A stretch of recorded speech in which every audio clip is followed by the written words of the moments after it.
My question is, how do we understand the claim that Jesus, peace be upon him, was crucified on a cross, tree, or pole in light of Deuteronomy chapter 21, verses 22 and 23, and Galatians chapter 3, verse 13, which states that whoever is hung on a tree or pole or cross is cursed? Thank you.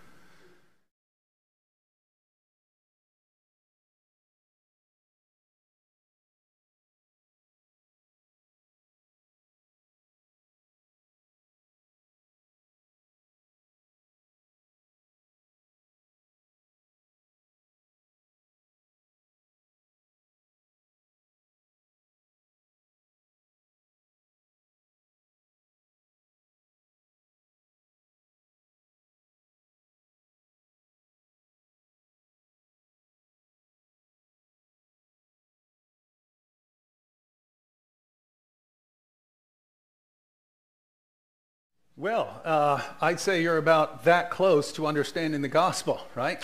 Because we know Jesus is righteous according to both the Bible and the Quran.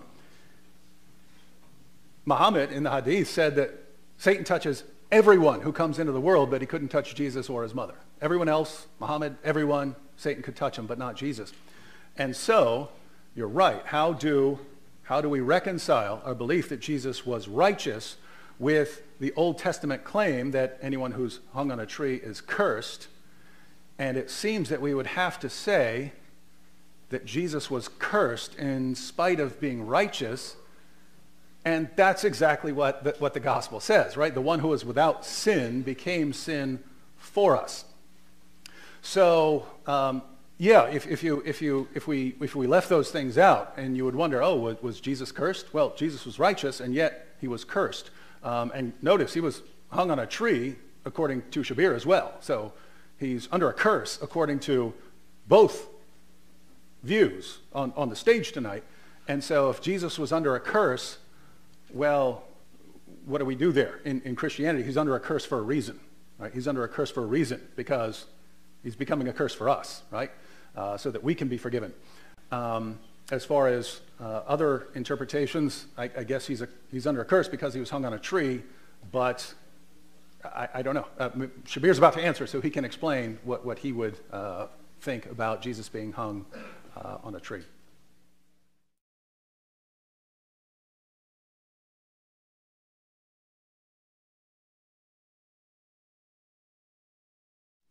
I agree that Jesus was righteous, and I don't agree that he was a curse.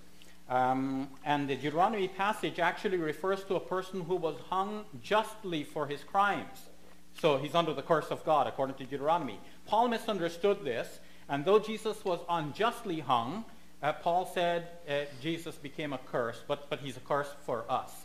But that is problematic because, as Dr. William Lane Craig asserts, you cannot just simply say that Jesus got up and rose from the dead on his own. God had to raise him from the dead. But as I pointed out to him, for God to raise him from the dead, God has to want to raise him from the dead. And if all we know is that he died under the curse of God, according to your scriptures, you have no reason for thinking that God would want to raise the accursed person from the dead, who died under the curse of his own law.